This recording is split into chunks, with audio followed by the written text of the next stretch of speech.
This is a flow chart showing inorganic nomenclature. So there are three broad categories. Ionic, you need to recognize them as ionic, metal and non-metal.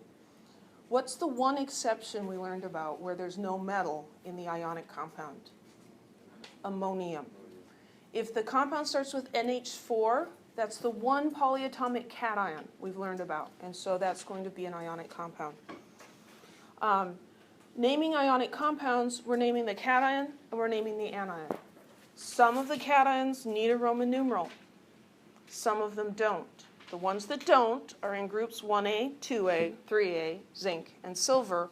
All the other cations need a Roman numeral. The names of the anions. You take the element name if it's just a single element and you change the ending to "ide." So nitrogen becomes nitride. And then there's a whole group of polyatomic ions, and their names are their names just because. Molecular we talked about today. Only nonmetals. You name the first element. If there's more than one, you put a prefix on it. Then you name the second element, change its ending to "ide, and use a prefix to say how many there are. Acids, we recognize these because it starts with H. We've got the binary acids and we've got the oxyacids. The oxyacids have oxygen in them. And here you're looking at the ending of the ion. Ate and ick go together, ite and us go together.